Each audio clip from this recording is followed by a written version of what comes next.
Anime is such a wild beast, you never quite know what type of a premise you'll get. Do you get something like arranged marriage, and therefore you have a will they, won't they romance? Will they truly fall in love being a part of an arranged marriage? You have the switched at birth plotline, which honestly I think the last time I heard of that plotline being used was, I feel like there was a family show when I was growing up. I'm not sure if it was an ABC show or like one of those channels that had like those family shows where it's for all the ages, but I feel like there was a show about switching at birth. I never watched it, but I just feel like I remember that. You have the incest plot line of, well, because he's not my real brother, therefore I can, try to jump into bed with him. And you just combine all these different ideas. But usually you pick or choose one of those ideas. But whoever wrote this manga was like, you know what? Let's take them all. Let's take every single idea that I just said and then some and make a show. And honestly, I expected to not like this one in the way that I did. Because prior to this season started, I read like part of the synopsis and I said, okay, either this is going to be trash or it's going to be entertaining trash. And honestly, as it stands, I actually leave the first episode for the most part actually having fun and liking the show, not as a so bad it's a good show, but somehow they made all these weird plot lines converge into something that actually feels pretty well put together. I mean, there's a couple of eyebrows that I raised, like at the very end of the episode. You have Nagi here, who literally was raised for 16 years, with, sure, the wrong biological family, but still was raised as, this is my mom, this is my dad, this is my sister. And of course they had to end the episode with her reading a manga that literally was like, well, he's not my real biological brother. I'm like, okay, so I thought it was going to be a love triangle, but I guess we're getting a love square here. As you also have, Nagi himself already having a love interest with this girl who is number one in his class, he's number two. And ultimately, he's trying to be number one because that's how, she would like someone who's smarter, even though she apparently doesn't even recognize who he is, despite being the second smartest character. And then you, of course, have the arranged marriage, which, honestly, for some reason, I kind of forgot the entire idea of the premise. Like, I knew, like, bits and pieces walking in, because I read it, I don't know, like, maybe a month and a half ago, I was reading the synopsis for a bunch of different anime. So I completely just, like, was oblivious to the fact that this whole arranged marriage was actually them, because I don't know, maybe it's just the simplicity in my mind, but just the idea of two families who raised technically the wrong kids just didn't cross my mind that their solution would be, how about we make them marry each other and then therefore we're all family and we can sing Kumbaya. The show's wild, man. This show is absolutely insane. Like, just for the sheer jaw on the floor moments of being like, this is enough to be a wild premise, but you keep throwing more things in the crock pot.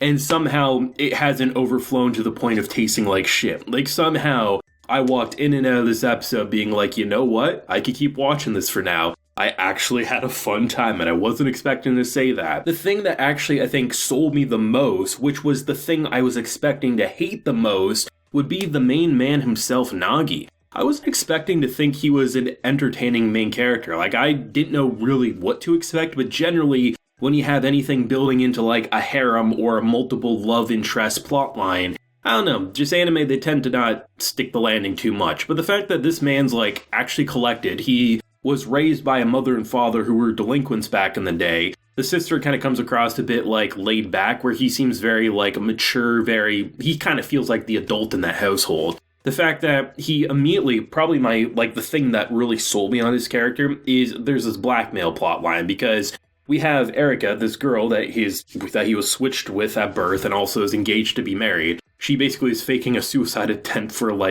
social media clout. And then he accidentally, when trying to save her, he touched her breast and, she uses that as blackmail because she doesn't want to have to be forced to marry someone. And the fact that prior to her using that blackmail, when she's like, oh, if you're just my fake boyfriend, then therefore I could get out of this because I could say he's smart, he's this and that. And he's like, yeah, no, I'm okay. And that was the moment that really sold me on him, because so many times you have moments like those where the character, he's so self-conscious, and because he's never been around a pretty woman, even in this episode he says he's never dated anyone, but he's not so shallow to the point that he's going to be someone's fake boyfriend just because a pretty girl asked him. Like, he's like, no, I got my own places to be, solve this issue yourself. It wasn't until the blackmail plotline got thrown into the mix that he actually stuck around, which I thought was actually refreshing for a character like him in a setting like this. Or even the moment where you have her stalkers pop up because, she's someone who not only is insanely wealthy by the looks of it, insanely pretty, insanely, just people would want because of both the social media and the family name.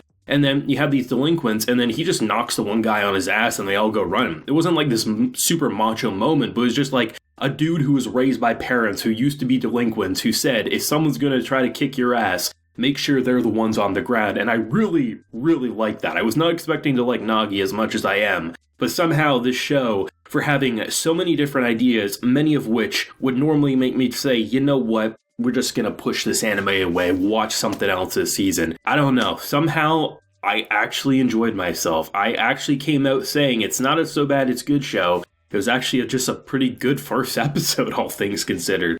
And I think it's because, for the most part, the character interactions I quite enjoyed, whether it was the family in the intro to the kind of like the blackmail kind of engagement romance kind of building up to even just like him like having his weird crush that he's trying to defeat. The weirdest part was definitely I knew it was coming. I just wasn't expecting them to confirm it so soon. With the sister being like, well, I guess he's not my real brother, but hey, it's anime, right? You're going to get into that, or emo or anything like that. But still, the show's wild. I think at least for 12 episodes, I could see myself talking about this. I think it's a 24-episode show, or at the very least a 2-course show, so I don't know if I'd do it for the whole run. It depends on if it's actually going to remain to be something that I find myself really enjoying, or at the very least have fun, talking smack about. But so far, good first episode. It was wild, don't get me wrong, but goddamn, I think in order to really sell you on committing to a show like this, at the very least make the main man himself entertaining and rootable, they did a pretty good job. Like, he's funny, he has some good faces, but he also just has confidence, which goes a long way in a show like this,